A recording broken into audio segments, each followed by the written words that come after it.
Estás escuchando Así empecé en el cine, el podcast donde los que hicieron y siguen haciendo cine nos cuentan cómo empezaron a hacerlo. Hoy nos visita Valentín Javier Diment. La primera pregunta que hago siempre del podcast es si tenés registro de en qué momento apareció el cine en tu vida. Tengo una imagen de una película que vi siendo muy niño, tipo 3 años, 4, Ajá. que es la típica imagen de desierto con los fardos rodando por el, ¿Y el vientito? por el viento, con lo cual me imagino que me habrán llevado a ver un western o algo por el estilo. Ajá. Tengo muy grabada esa imagen. Tengo luego otros 2 momentos así muy impactantes para mí, que fueron una vez que fui a ver Bambi con mi abuela al cine Los Ángeles y tuve que ir al baño. Mi abuela me llevó al baño, yo tendría 6 años o 5. Cuando volvimos a entrar a la sala, en lugar de entrar por la sala nos equivocamos de puerta y entramos por la parte de atrás de la pantalla.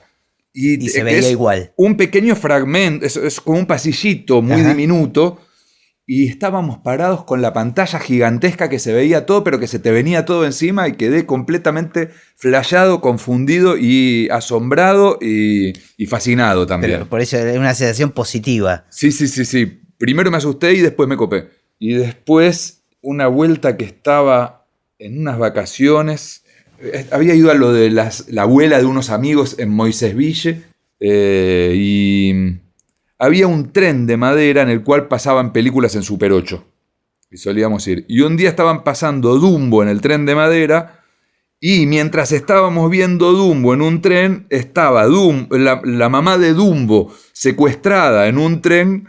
Y Dumbo volando por la ventanita hablando con ella. Y yo, aterrorizado, atiné a mirar por la ventanita para ver que no esté Dumbo al lado mío en la ventanita de ese tren. Me acuerdo de esos 3 momentos como De ahí más iniciáticos. Ir a cines siempre que tengan que ver con la temática de lo que ocurría en la ficción, ¿no? Claro, totalmente. Bueno, no, digamos que a partir de ahí tengo el problema de que se me confunde la ficción y la realidad. Ok, eso explica muchas cosas.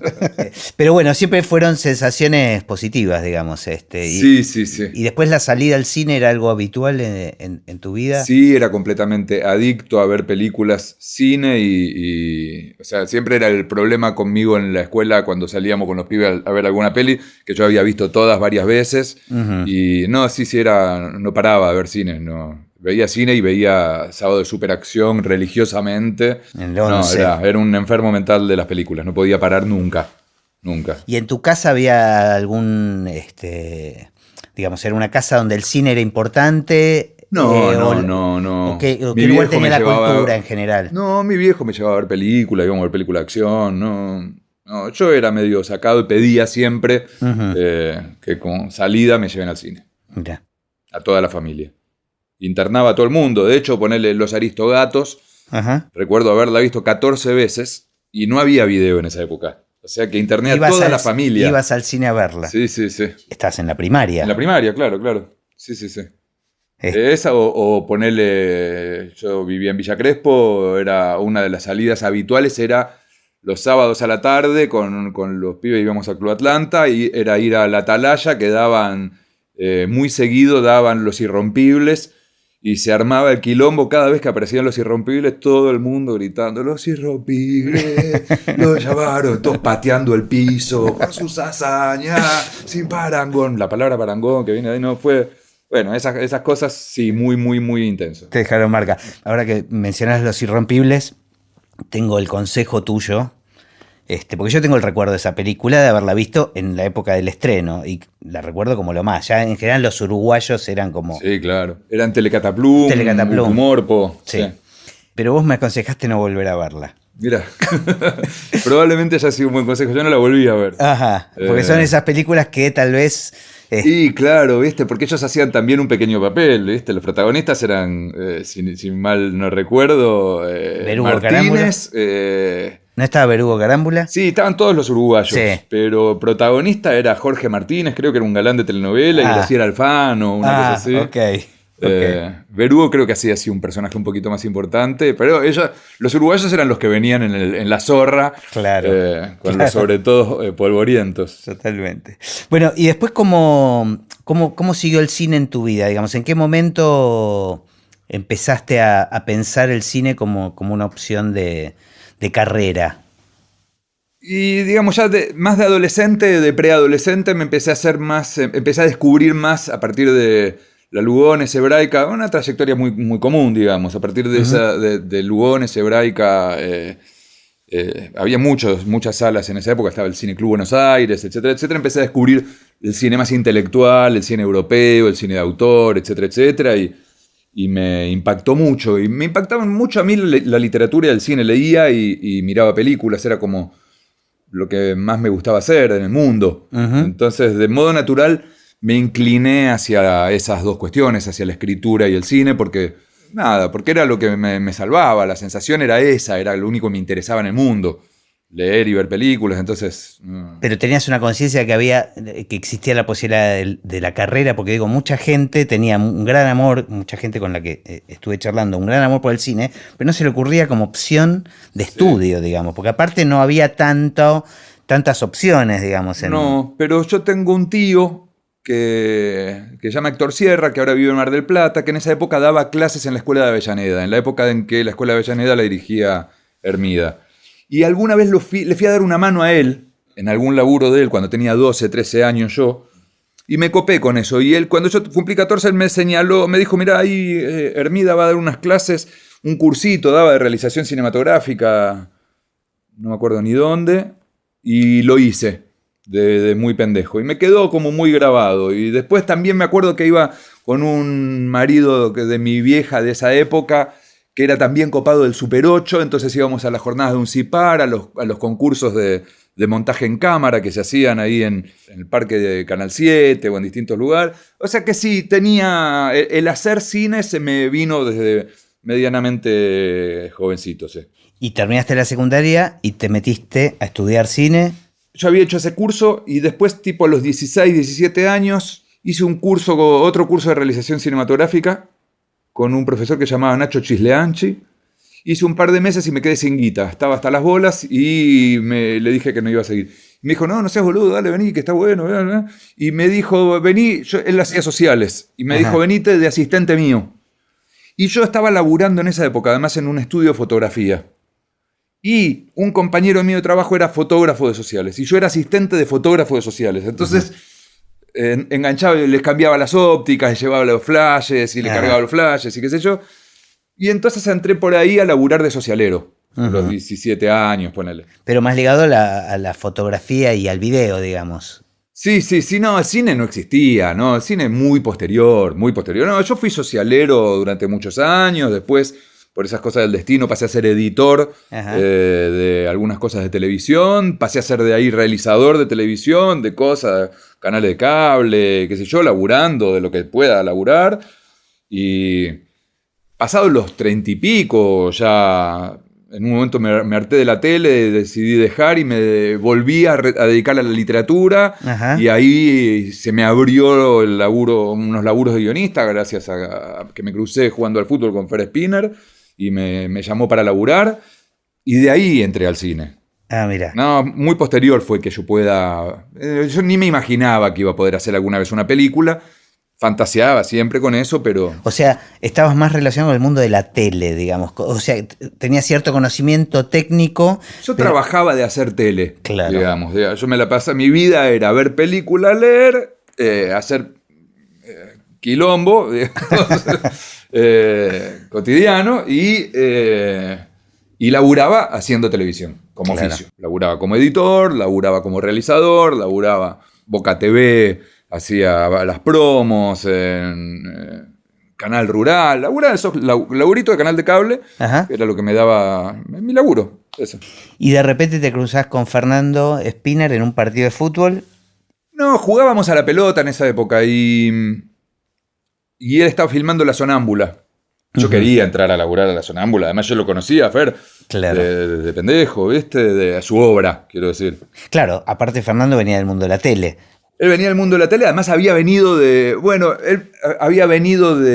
Europa como que llegó con un perfil muy alto cuando llegó de Europa, y de Italia, rápidamente hizo una muestra retrospectiva en el Rojas. Ajá. Y como a mí me interesaba, o sea, estaba muy atento a todo lo que había y que me pudiera resultar estimulante. No sabía ni quién era ni nada, pero lo vi publicitado y fui y vi un par de cortos que me impresionaron, me llamaron mucho la atención. Y a partir de ahí el chabón se hizo conocido, digamos. Claro. Después hizo la película, el corto de Spinetta, que yo fui a ver el estreno porque era en una discoteca se hizo, que era el Cine Atalaya, donde yo iba a ver Los Irrompibles. Ah, ok. Que no me acuerdo después cómo se llamó la disco esa, que se hizo en el mismo emplazamiento. Y me acuerdo de haber ido a ver el estreno del corto ahí, por curiosidad, porque me gustaba Spinetta, me interesaba. Entonces después te lo cruzaste jugando al fútbol y sabías que el tipo estaba haciendo la sonámbula, que aparte... Sí, jugamos al fútbol un par de años. Claro. Y entonces empecé a laburar con... Me llamó... yo editaba en esa época. Me llamó Gaby Pozniak para que le dé una mano. Yo editaba y además editaba unas revistas. Hacía entrevistas, porque nunca dejé de escribir. Edité un par de revistas. Entonces, claro, estabas con una revista de cine además, ¿era? ¿O de literatura y cine? Tenía una revista de literatura y cine, una página de literatura y cine. Antes era una revista de entrevistas que se llamaba Sexy Cangrejo. Ajá. Que hacíamos con Bode y Roxana Muriel. Y eso derivó después en Mabuse, ¿era? Después, aparte, no, una cuestión que es que en algún momento, cuando ya empecé a aprender a hacer guiones y qué sé yo, laburaba de dar clases en esa época y quería organizar unos talleres, entonces pensé que la mejor manera era escribir unas cosas y sobre guión y sobre cine y literatura en internet para que la gente que la leyera quisiera venir a tomar clases. Entonces eso fue como, empezó como una especie de estrategia comercial de llamar la atención, y estuve varios años haciéndolo, ¿viste? Y se fue prendiendo gente recopada además, porque después ya armó una movida que me superaba y después ya la abandoné. Bueno, y entonces ¿cómo fue vos estabas editando y... me llama Gaby Pozniak, que estaba haciendo el making of para que le dé una mano con el making of y las entrevistas del making of y qué sé yo, de la sonámbula. Y entonces un día lo veía a Fernando cada tanto en la edición, él cada tanto venía a la edición, era muy amigo de Gaby Pozniak, y lo llaman a él y le ofrecen un laburo. Le ofrecen hacer una nota en La Nación, en una contratapa de La Nación espectáculo o algo así, que a él le servía, pero estaba hasta las bolas de laburo. Y yo le dije, y te la escribo yo, boludo, la firmás vos. Se lo dije medio en chiste, medio en serio, pero... ¿Esto puede derivar después en problemas legales para alguien? Que estemos dando esta información. Siempre si hay algún problema legal, estando Fernando de por medio y La Nación de por medio, el que va preso soy yo. Ok.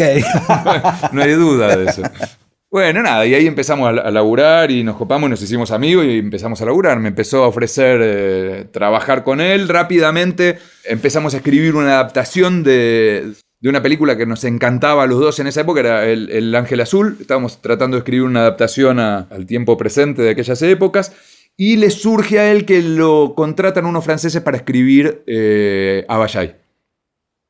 Estamos hablando del año 2000.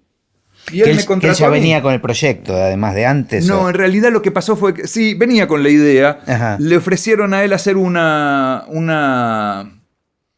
película de una serie de películas producidas por unos franceses que se inspiraban cada una en una parábola de Cristo. Y entonces en un festival que estaba con la sonámbula alguien le dijo y Fer dijo, sí, claro, tengo un proyecto. Sí, perfecto. Y era Bayay, ¿viste? Claro. Sacó de la manga eso.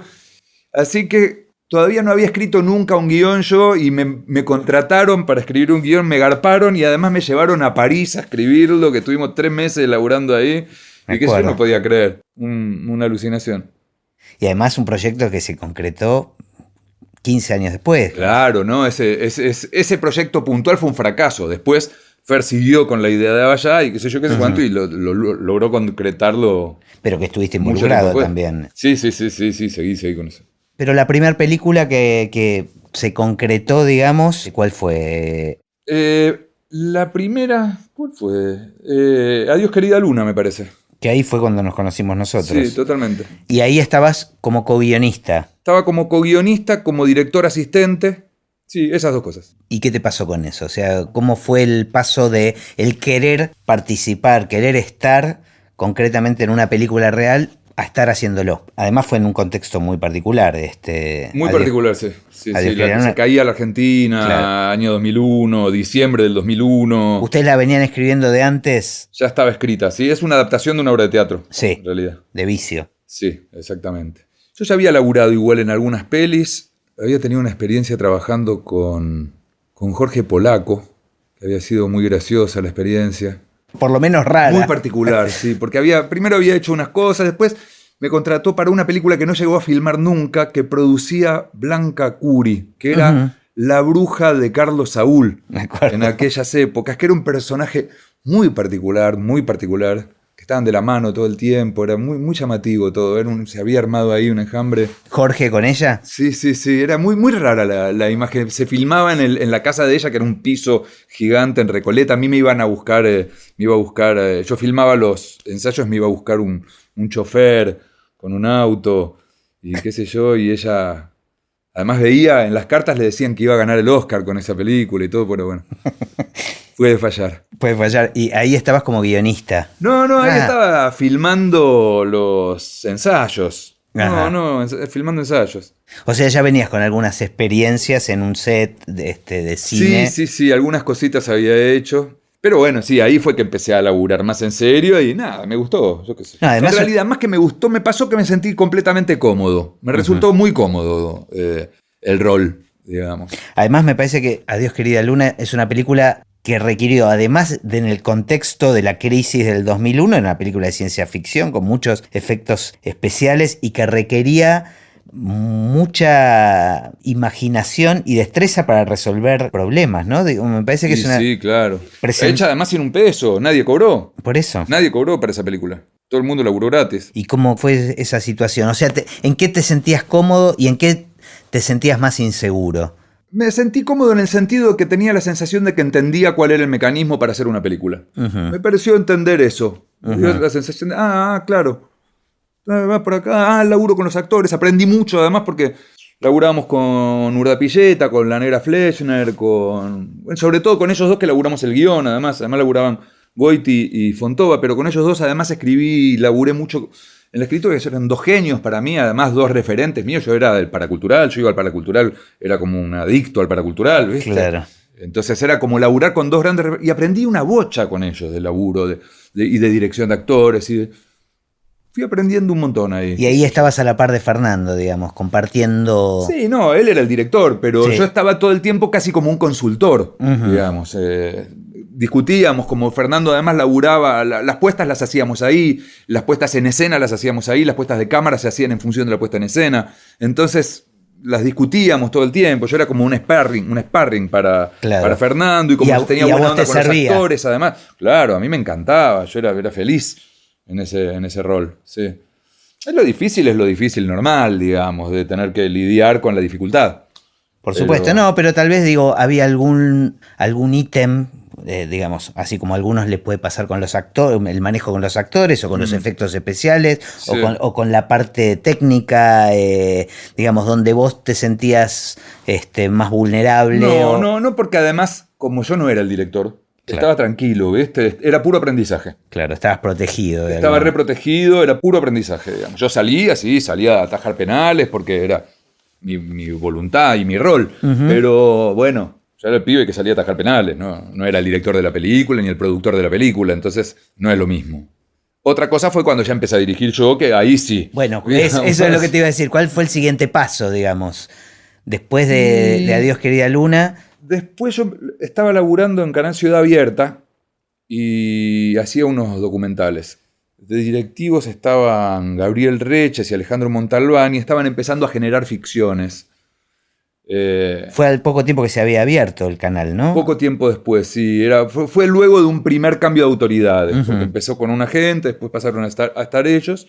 Y fui a decirles, loco, yo quiero filmar algo. ¿Viste? Les llevé una idea más o menos esbozada y qué sé yo. Y ahí me dijeron, mirá, dejánosla pensar, qué sé yo. Porque estaban laburando con gente conocida, ¿viste? Estaba Velotti, estaba Pablo Reyero, me parece que estaba... Caetano, que había estado metido incluso en la dirección técnica o artística del canal, estaban haciendo algo con Lucrecia Martel, Y pocos días después nos juntamos y me dice, mira, la verdad es que dale, vamos adelante, nos parece bien tener un tapado, alguien que no tenga ninguna experiencia, que no lo conozca a nadie, por ahí sale algo bueno. Soy el elegido para ese rol. Qué sé yo, claro. Y me dijeron, lo que sí, no hagas algo muy esquemático, muy cuadrado, haz algo zarpado, algo que llame la atención. No es que compraron una idea en particular, sino la idea de que traigas algo distinto. Le llevé una idea de una especie de detective, qué sé yo, y le dije, pero esto lo podemos tirar para cualquier lado. Fui muy sincero con ellos, ellos lo fueron conmigo, realmente fue buenísimo. Y me dieron la oportunidad de eso, me dijeron, dale, escribilo y lo vas trayendo. Al principio se los iba llevando, no llegué a escribir los guiones porque era una miniserie de 6 capítulos, teníamos que filmar muy pronto, porque además estaba la guita ahí y ya sabíamos que se iba a caer porque todo esto dependía de Ibarra, que estaba en pleno quilombo de Cromañón, así que se iba a caer a la mierda todo en cualquier momento, así que metele, vamos. Hice unas escaletas de todos los capítulos. Al principio se las llevaba y después me decían, ni sé lo que estás haciendo, boludo, no me las traigas, tráemelo. Filmalo y tráelo. Totalmente. ¿Esto fue Beinace? Esto fue Beinace, sí. Ajá. Y ahí salimos a laburar, digamos, con muy poco dinero. Hicimos una miniserie que quedó de 5 capítulos finalmente. Que era como de terror, ¿cómo la definirías? No, una miniserie extrema que atravesaba muchos géneros, porque tenía un primer capítulo que era como un thriller, después entraba en un par de capítulos que eran como re densos, medio de terror psicológico, re espesos. Después se iba en un delirio a una especie de comedia romántica completamente limada y terminaba resolviendo con una especie de ciencia ficción. Experimenté. Y ahí se traducía un poco tu amor por el cine de género, ¿no? ¿Es lo que realmente te gusta? No sé, la verdad, si hay una cosa que me gusta, digamos, a mí el cine de género me encanta, siempre me encantó.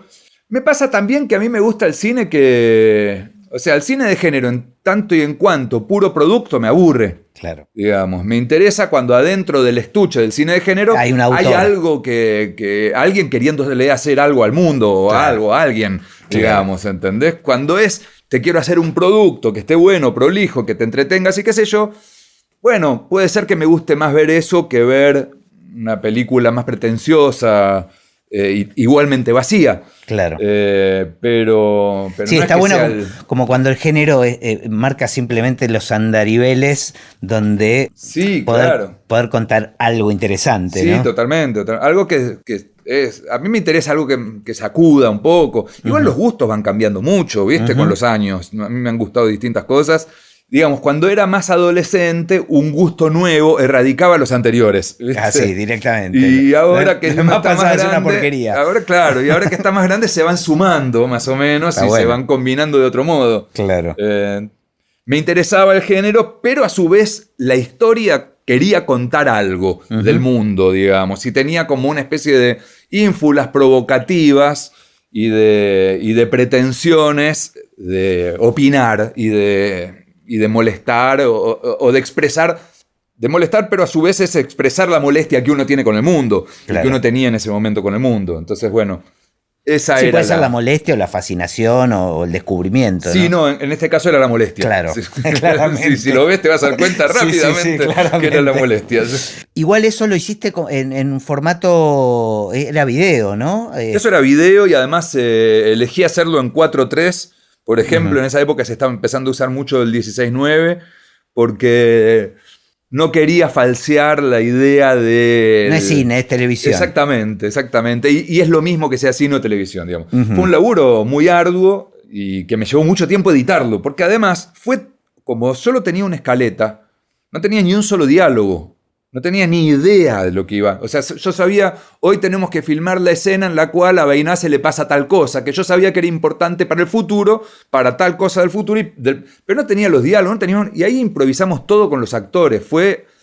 Todo el tiempo era el vacío de tirarse a la pileta, de que nadie tenía idea de qué mierda íbamos a hacer, y que lo íbamos probando, y que muchas veces además... Descubrí una cosa esencial de si es que tuviese yo un estilo para dirigir actores, lo descubrí ahí, que es darle bola a lo que no me gusta. Digamos, no me gusta.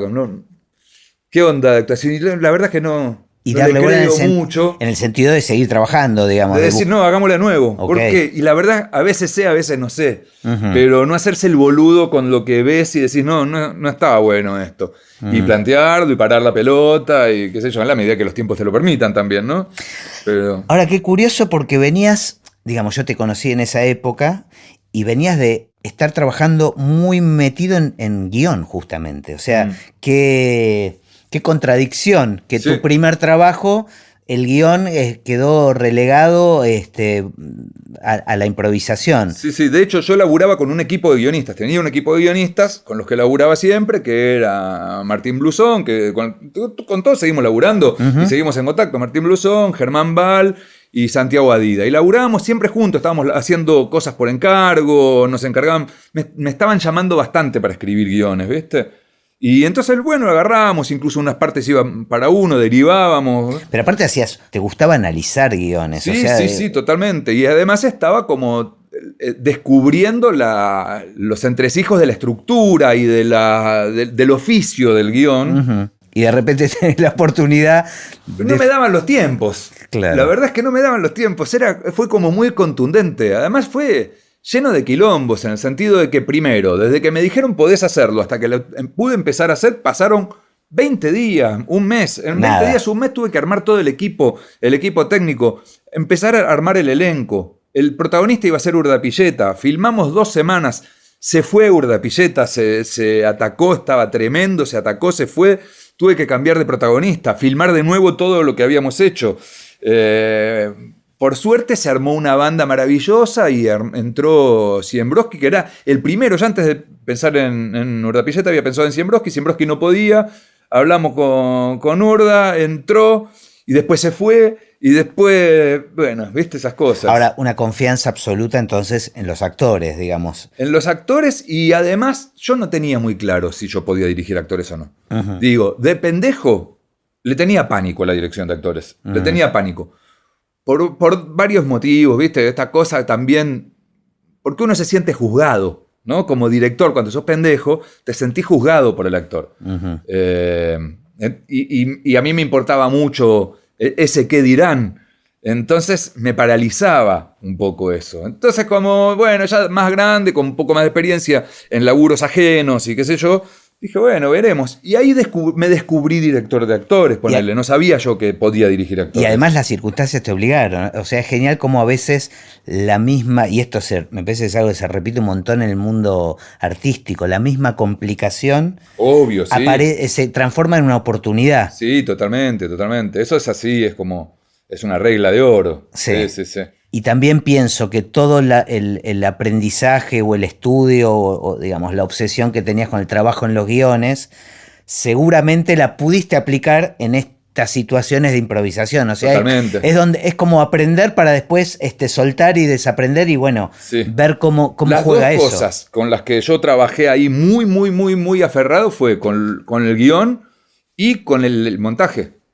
O sea, yo que fui editor muchos años, estaba todo el tiempo editando. O sea, cuando estábamos improvisando la escena, yo estaba editando y yo sabía cuando hacía repetir una parte, entendía que esta no la tenía que repetir porque ya la tenía, porque la tenía con este plano y este plano de acá. Y además estaba muy obsesionado con el tema de la puesta de... Estaba pleno aprendizaje, así fue mucha concentración en la puesta de cámara, en el manejo del espacio fílmico, en tener todo el tiempo contracampos y el laburo de los campos que tenga mucho desarrollo, que los sujetos todo el tiempo estén relacionados con el espacio, que eso era algo que ya venía experimentando mucho en los documentales. En los documentales los establecía como si fueran ficciones en términos de que todo el tiempo buscaba una acción que sea la que ordene visualmente todo y entonces la acción la hacía funcionar de modo tal que pueda laburar todo el tiempo los sujetos en relación al espacio. Esas cosas que uno leía o miraba o analizaba de las películas y que sí, bueno, vamos a probarla, vamos a ver qué onda. Yo creo que por esa época vos me dijiste una frase que me quedó grabada. Yo creo que en esa época estaba intentando escribir y vos me dijiste, está bueno que tarde mucho en llegarte tu primer película porque tenés más oportunidad de ver mucho cine. Y vos eras muy fanático, fuiste de los primeros fanáticos que yo conocí del cine oriental. Mirá, ¿no? El cine coreano, el cine japonés. Y en esa época estaba como, se había abierto y estaba muy deslumbrado por todo eso. Y estaba la posibilidad de bajarse películas. Totalmente. Me acuerdo que también fuiste el primero que que yo conocí que se bajaba películas. Otro motivo para tener algún tipo de denuncia después de este podcast. Pero podés blurear la cara, ¿no? En el programa de radio este. Claro. Pero me acuerdo que le prestabas mucha atención a las puestas de cámara. Sí. Y sobre todo con el cine oriental. Tenías mucha... Te veía con una lupa muy puesta, ahí. Qué sé yo. Eso, el consejo ese que te daba no creo que haya sido un consejo. Supongo más que diría, no está tan mal que tarde mucho en irte bien. Okay. Porque podés aprender un montón de cosas cuando tenés la posibilidad de hacer. Seguramente... Está bien, lo estás reescribiendo el consejo. Sí, igual mientras tanto lo pienso y pienso como en tantas otras cosas que me han pasado, que soy bastante tardío en un montón de cosas, una especie de contradicción entre lo precoz y lo tardío. Quiero decir, mi primer curso de cine lo hice a los 14 años, pensando en el cine. Mi primera película la hice, no sé, a los 35 o 40, no me acuerdo, ¿viste? Pero que si me llegaba, por ejemplo, antes la posibilidad de hacer la peli, probablemente hubiese hecho algo horrendo que me hubiese llenado un nivel de frustración tremendo. Porque hay gente que tiene un talento innato y tiene una capacidad y una magia que la tiene en sí y que desde lo primero que hace se nota que es grosso. No es mi caso. Yo soy de los que tienen que laburar. Lo primero que hago sale mal, lo tengo que hacer muchas veces. Entonces, bueno, me viene bien un poco el retardo para decir, bueno, por lo menos llegué acá siendo un poquito menos pelotudo que lo que era acá, digamos, ¿no? Es como que uno va dejando capas de pelotudo, que no se terminan nunca las capas de pelotudo, pero bueno, vas dejando de lado algunas, entonces... Sí, y estoy pensando que también hay gente que también hace sin pensar demasiado y sin preocuparse que tampoco está mal, digamos, ¿no? O sea... que tal vez no es grosa, pero hace. No, totalmente. Y hace en el momento y avanza, ¿viste? Y está pensando siempre en el próximo. No, eso seguro. Y eso está buenísimo, es muy, muy, muy envidiable en cierto aspecto. Si no te pones, en algunos casos, el tema es el sentido crítico. El problema es el sentido crítico. Quiero decir, yo puedo ver películas de gente así que digo, bueno, qué buena onda este chabón, qué mierda lo que hace. O puedo decir, justo ayer estaba viendo un videíto de Björk cuando tenía 14 años, 15 años, no sé, que estaba tocando en una banda y que la veías y ya era un personaje pintoresco y que cuando entraba a cantar por la mitad del tema volaba todo a la mierda. Claro. Y decís, no, claro. Era genial siempre. Ahí hay una genialidad, digamos, ¿no? Esa es una cosa. Sí. Otra cosa es esto otro, decir, hagamos, no importa que todo sea una mierda y que a mí y que yo no me dé cuenta. Y otro término intermedio es, bueno, uno es una constelación de yoes de distintos niveles de medianía. Entre todos armaremos un yo lo más... digno posible. Claro, totalmente, ¿viste? Son como estrategias de supervivencia, diría un amigo biólogo. Sí. Hay algunos que dicen, bueno, avancemos y aprendamos haciendo. Hay otros que quieren sentirse más seguros. Totalmente. Y después están los Messi, ¿no? Los Maradona. Claro, sí, eso bueno, eso le sale, eso es asombroso, claro. Sí. Pero también hay algo, digo, ya delirándome a la mierda, ¿viste? Pero algo casi desde lo político. Pongo pausa y no sé si voy a poder terminar de armar la frase, pero... Siempre, esto es editable, así claro, que bárbaro, gracias. Que básicamente es, justo el otro día estaba leyendo algo de un chabón que ponía en una novela, un personaje tenía una teoría que decía, ¿por qué tal tenía el concepto del deporte de la época hegeliana, kantiana, en la cual el practicar deporte para los jóvenes era una estrategia para poder entrenarlos en la postergación del yo y del deseo inmediato y poder hacer de ese modo que funcionen en un equipo? Es decir, que trabajen en función del Estado y que además lo hagan en torno a ciertas reglas del juego, es decir, según la ley, como un concepto casi nacional, digamos, ¿no? Ahora lo que está pasando, lo que sucede es todo lo contrario. Son es que carreras lo que se está individuales. todo el tiempo es estimulando esa cosa de lo individual, fulgurante, netamente individual para todo el mundo. ¿Y eso qué es? Justo hace un rato hablábamos de la situación del Inca y de cómo hay una política recontra mega concreta de tratar de que queden afuera todos los medianos y pequeños y estructurar todo de modo tal que se pueda mega concentrar ese capital que maneja el Inca. Y entonces a ellos lo que les sirve más que nada en el mundo es el sistema de estrellato, digamos, de que, bueno, a los que le va bien es a los que les tiene que ir bien. Los que son genios sirven. Los que no, que se dediquen a otra cosa, que se pongan un maxi kiosco.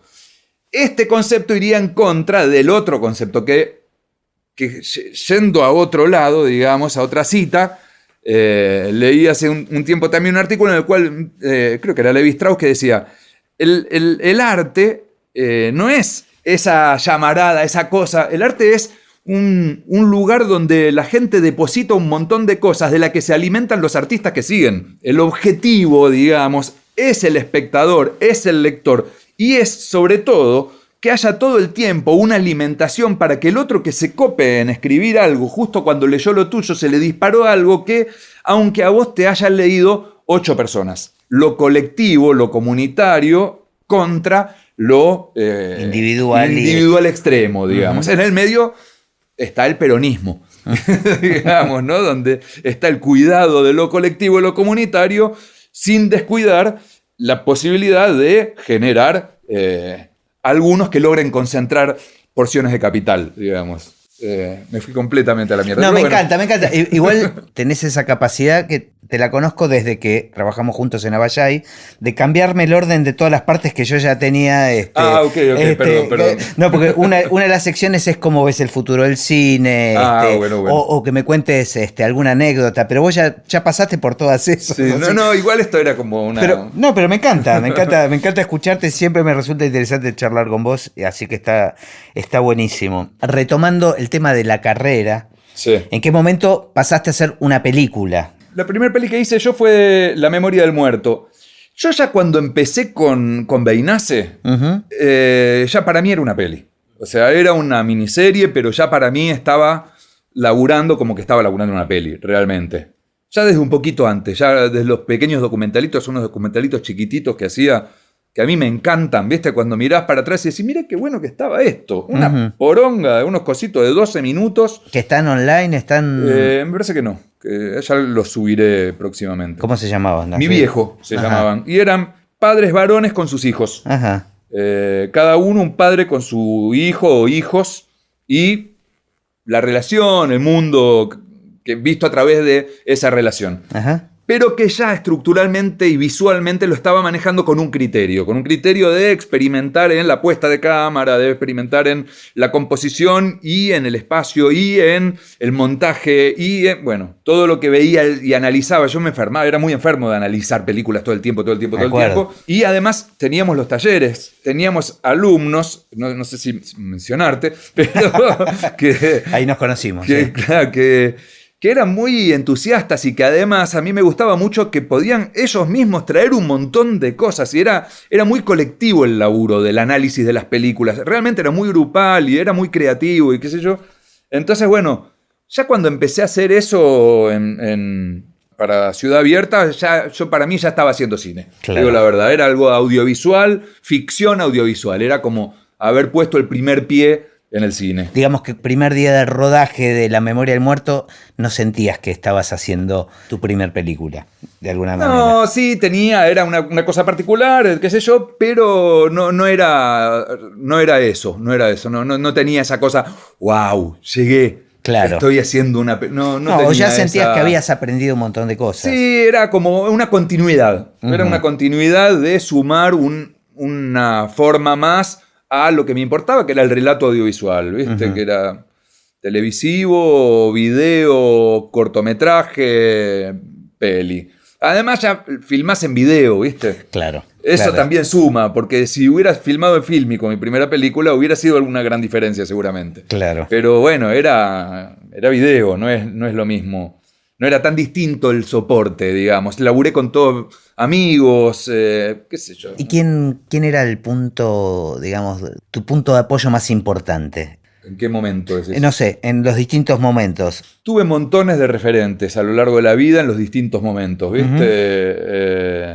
Igual te lo decía, me parece más en función del rodaje, digamos, en el momento del rodaje. Bueno, descubrí en ese rodaje la importancia que tenía el sonidista como punto de apoyo. El que estaba ahí escuchando lo que le llegaba al microfonista, que era Seba González, que hoy cumpleaños. Ah, mira. Y no le dije nada, así que feliz cumple. Feliz cumpleaños, Sebas. entendí ahí, porque yo oigo mucho, me importa mucho la voz y todo eso, y entendí ahí que me podía apoyar muchísimo en lo que era el juicio en las actuaciones y ante ciertas inseguridades y qué sé yo, tenía un gran referente en el sonidista. Ujú. Para distintas cosas. Y en Claudio Beiza, que es el director de fotografía, me apoyaba muchísimo para lo estético. No, sí, en todo, la verdad, ¿no? Y a la vez, digamos, escucho mucho y a la vez hago lo que se me canta, ¿no? Hay como... ¿Y te pasa con la peli que lo mismo que con estos documentalitos que hacías, la ves para atrás y estás contento con la No peli? tanto, con la peli esa no tanto. Ajá, ¿por qué? Con distintas cosas. O sea, ¿qué sentís que aprendiste en esa peli?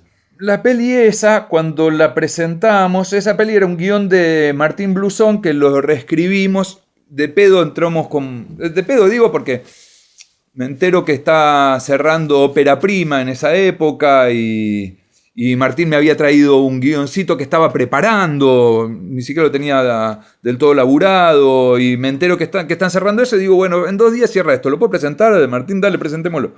Dale, lo presentamos. Y entró esos misterios que nunca me imaginé, una cosa así. El guión era una película muy de género, muy un producto de género, más adolescente. Ujú. Y yo ya estaba más grande y entonces lo quise adaptar mucho.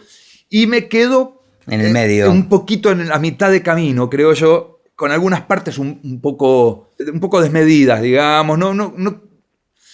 Tiene cosas que me encantan, tiene cosas que funcionan muy bien, tiene grandes momentos de actuación, me gusta mucho la actuación de la protagonista, me gusta mucho visualmente, me gustan mucho varios recursos y varias situaciones.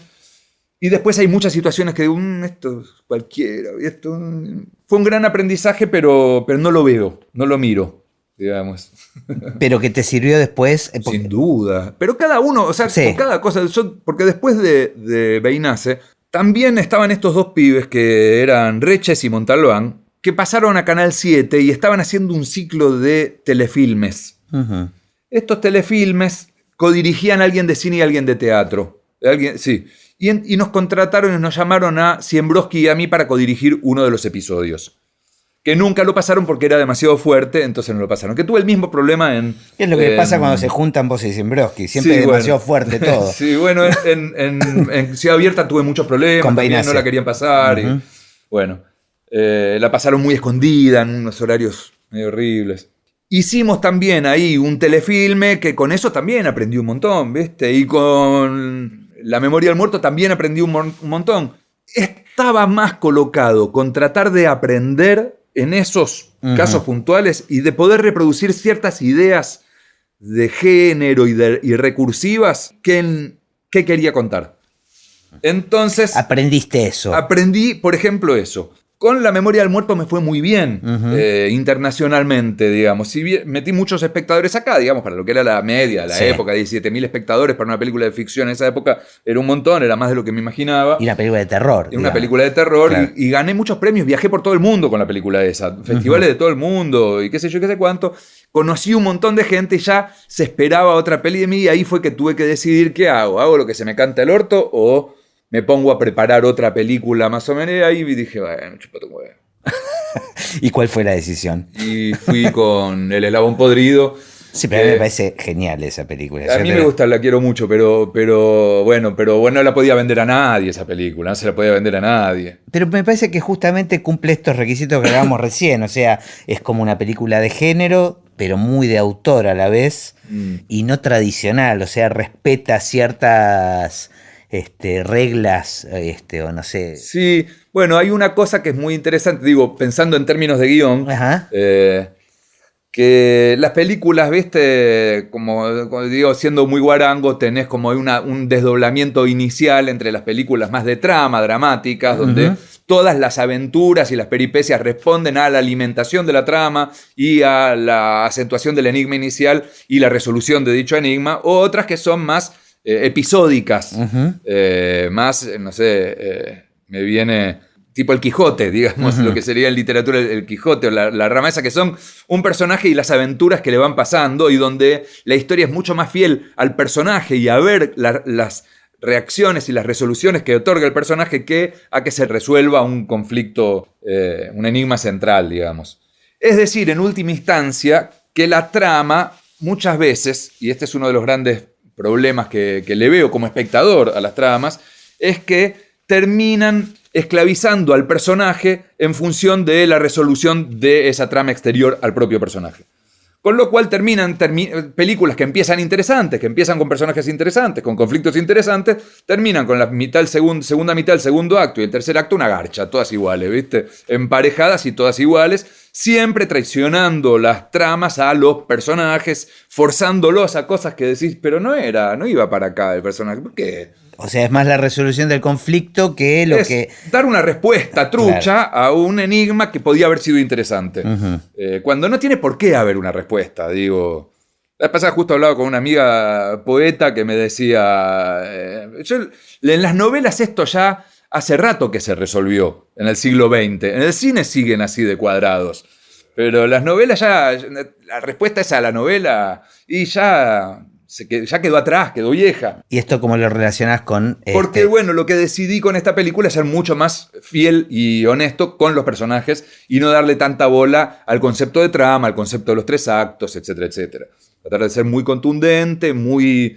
¿Qué quiero contar? ¿Qué es lo que cuenta esta película? De hecho, como me daba miedo que quede corta, que quede demasiado rara, le sumé una serie de subtramas que a la hora de editarlas se las volé a todas a la mierda y volví a la idea central. ¿Y esto lo habías trabajado desde el guión? Sí. O sea, ¿no se repitió la experiencia de la improvisación o dejás abierto? No, algo a... No improviso. Sí, bueno, charlo con los actores, modifico cosas, pero no laburo improvisando. Sí que soy muy permeable a lo que juegue en la puesta en escena, a improvisaciones posibles, y en la puesta también resuelvo muchas cosas en el momento, pero no improviso, no es improvisar eso, digamos. Improvisar es tirarse al vacío. Es muy distinto. O sea, mucha gente dice, no, yo improviso, y vos lo ves y decís, no, eso no es improvisar. Ok.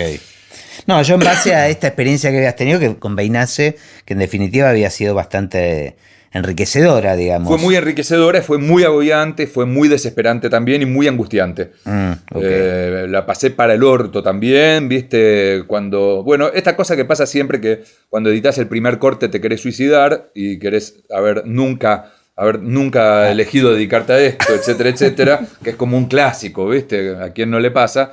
Pero que cuando tenés para un capítulo de 50 minutos un primer armado que dura 4 horas y media... Decís, algo está fallando. Ay, ¿de qué me disfrazo? ¿Qué basura es esto? ¿Qué sé yo? Y me llevó casi un año editarlo. Mirá. Editar la miniserie esa, casi un año. ¿Y con El Eslabón Podrido te pasa lo mismo que con La Memoria del Muerto? En el sentido de que no quedaste tan conforme. No, estoy mucho más tranquilo con esa. Okay. Estoy como que... Estoy más presente, digamos. Me digo, hay algo ahí que es medianamente, que es más verdadero de mí. En lo otro veo más lo impostado. Y en este no veo tanta impostación. Veo lo que no funciona, no funciona. No es que no le veo cosas que no funcionan. No funciona, qué sé yo, pero lo que me molesta más es como ver lo impostado. Ciertas solemnidades, digamos, ciertas cosas que te querés hacer el tal cosa, que yo cuando se lo veo a otros lo odio. Te veo eso y me parece detestable. Viste que hay películas que las mirás y no te gusta la peli, pero hay películas que la mirás y odias al director. Sí. Y decís, vos sos un forro, hijo de puta. Bueno, entonces vi algunas cositas más por el estilo, digamos. Que te odiaste a vos mismo. Me dificultan un poquito más mirarla, digamos. Al margen de que hay cosas que de verdad me gustan mucho, cosas que están muy bien resueltas, porque además es un trabajo en equipo y el equipo era muy bueno. Entonces hay muchas cosas que están muy bien resueltas. Es genial porque yo te conocí a vos dando clases de guión y si bien esta conversación no era la intención, siempre termino escuchando como una clase de guión con vos. Es como inevitable, es algo que te sale por los poros. No, bueno, tal vez también vos estás condenado por esa primera escucha. Puede ser. No, pero digo, de alguna manera todo el tiempo estás hablando de guión. En realidad, lo que me parece que estoy todo el tiempo hablando, porque es algo que me interesa mucho, es de los mecanismos del hacer. La película. Y además porque me gusta pensar en esas cosas. Me divierte, qué sé yo. Sos analítico. Me gusta leer teoría, quiero decir, ¿entendés? Como, no. ¿Alguna anécdota en particular relacionada con el cine? Sí, no, el anecdotario es grande. Pero digamos, hay alguna que es tu muletilla cada vez que tenés un asado con gente nueva en la que sabés que podés repetir. El problema es que la mayor parte de las anécdotas más graciosas eran en estado de ebriedad extrema y no me las acuerdo con mucha precisión, ¿viste? Poner una cosa muy graciosa fue que para hacer, ¿cómo se llama? Dios querida Luna, Fernando me hizo firmar un contrato de abstinencia. ¿Abstinencia alcohólica? Alcohólica, sí. Me hizo... No drogas, no alcohol. La pregunta es, yo no tengo duda de que haya sucedido eso. ¿Lo cumpliste? Lo cumplí. Hasta que un día estaba todo tan descontrolado que me dijo, dale, boludo. Tomate algo. Tomate algo y ayúdame a que esto se termine hoy. Otro motivo para una denuncia para Fernando. Pero esta vez sí, cae Fernando, no caigo yo solo. No, otra vez que fuimos con Fernando también estábamos escribiendo en París y lo invitan a un festival en Neuchâtel, en Suiza, por La Sonámbula, y él dice, estoy acá en París, estoy con mi guionista, y entendieron que era con el guionista de La Sonámbula. Ajá. Entonces le dijeron, bueno, vengan los dos, y fui como Ricardo Piglia. Fui anunciado como Ricardo Piglia. Te presentaste. Me presenté, y hablaste tenía un en cartelito, su nombre. qué sé yo, en la conferencia no quise hablar, dije, no, prefiero que hable Fernando, nada más. Después venía gente y me hablaba de literatura. Muy buena. ¿Viste? Y siempre termino con la pregunta sobre cómo ves el futuro del cine. Digamos, un poco ya anticipaste ¿El futuro del cine a qué te referís? No, bueno, por eso. Una cosa es el contexto local y otra cosa es, digo, me encuentro con mucha gente lamentando, ¿no? Que antes se filmaba en 8 semanas, ahora se hacen las películas en 4 semanas, en 3. Digo, más allá del contexto local, me parece que hay un fenómeno de eso que está sucediendo globalmente. No, yo no sé cómo es el futuro del mundo. El problema es ese, Claro, ¿viste? bueno, No, obviamente. Digamos, en este momento la dirección que tiene es el mundo tiene la dirección de la hiperconcentración. Hubo como un momento, una especie de primavera radical, que fue la aparición de las nuevas tecnologías en las cuales pareció que se democratizaba la cinematografía. La respuesta del capitalismo a eso es inmediata. Se democratiza, filmá solo y mírala solo.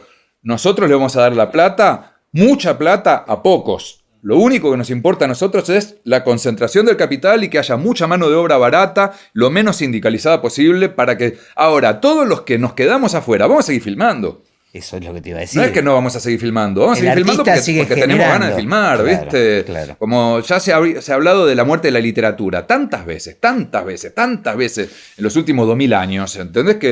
Porque lo que se suele decir en lo inmediato respecto de que se muere el cine es que se muere que deja de existir la necesidad del espectador, que la gente no va al cine, que la gente mira nada más la tele, qué sé yo. Pero la gente quiere filmar. ¿Qué sé yo? La necesidad del hacer artístico es una necesidad completamente inmanente al humano. No hay manera, no se lo puede sacar. O sea, sí, con mutaciones mediante podría llegárselo a sacar, pero será un cine adaptado, será un cine micro, será un cine nano, pero el cine hay, yo qué sé, no vamos a dejar de filmar. Vamos a dejar de vivir dignamente del cine. Eso sí, eso es lo que pasa y eso es contra lo que hay que luchar. Sí, y también una cuestión de adaptación, estaba pensando ahora, ¿no? Porque, digamos, las personas que supieron o les tocó trabajar bajo determinadas condiciones y la posibilidad de adaptarse, digo, me parece que van a venir nuevas generaciones donde no van a conocer otra que hacer cine en 2 semanas, y con pocos recursos, y se van a adaptar a eso porque no conocieron otra. Digo, me parece que tal vez es más difícil. Pero igual, ojo, porque también eso de las 2 semanas, en realidad, estás hablando de un determinado tipo de cinematografía. Estás hablando de lo que es la nueva cinematografía inca macrista. No estás hablando de la producción independiente de cine. Hay una modalidad que plantea y que propone el Inca, que es, si vos sos un pequeño o mediano productor y querés filmar en las reglas nuevas que establece este criterio liberal, vas a poder filmar en 2 semanas o 3 semanas por concursos, por lo tanto vas a tener que competir contra todos tus colegas, 300 para que te den 3 premios y qué sé yo y qué sé cuánto, y te plantean una regla de juego. Ahora, esas reglas de juego duran poco en un punto, porque te quedas afuera ya, y de los que se quedan afuera, muchos vamos a querer seguir filmando, y vamos a encontrar otras maneras, ¿viste? Y esas otras maneras, no sé de qué dependerán, Por eso te digo, lo que se acaba contra lo que más se atenta es contra la posibilidad de vivir dignamente del cine. Pero la gente que tiene ganas de filmar, filma. Y filma a lo largo de 3 años, filmando en los fines de semana, y filma consiguiendo guita de algún otro lado, y ves. Está bueno. El problema es ese, es la democracia real, el Estado protegiendo y dando la oportunidad de que mucha gente viva de eso,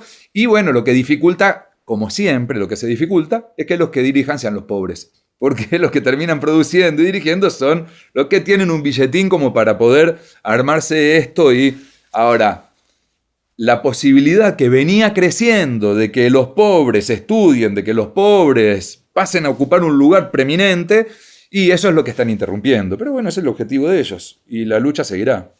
El cómo se cuenta, el cómo se mira, el cómo se estructura, porque el cerebro, la psiquis, la manera, el lenguaje se estructura básicamente en tu entorno de nacimiento, de crecimiento, ¿viste? No habla y no piensa en términos lineales igual un villero que alguien que nació en Palermo. No piensan, no estructuran igual el lenguaje, por lo tanto ya es al margen, porque el de Palermo puede ir a buscar las historias de la villa y contarlas, y hasta contarlas muy bien.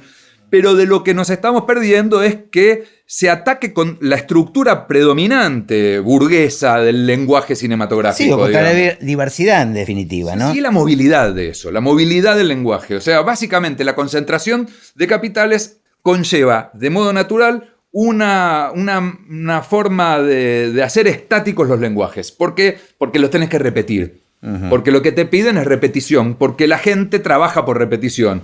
¿Viste? Y es así. Me acuerdo con Urdapilleta hablando una vez de unas películas, yo le preguntaba sobre la estructura o si no le daba bola a eso, y decía que a esa cosa de los 3 actos que hacen los yanquis para contarle cuentos y para poder no darle de comer a los niños muertos de hambre y muertos de frío. Eso es una definición básica del espectador medio. Esa es la mentalidad que requiere ese nivel de repetición, digamos. Entonces, si no querés meterte contra el lenguaje, y está bien concentrar el capital, porque el lenguaje actual es el lenguaje del capital concentrado. Bueno, gracias, Javi. Gracias a vos, y me va a dar mucha vergüenza, boludo. No, porque oírme me va a dar mucha vergüenza. No, yo me quedo siempre con todo lo no dicho. ¿Viste? ¿Qué te gustaría? ¿Querés agregar algo? No quiero tampoco.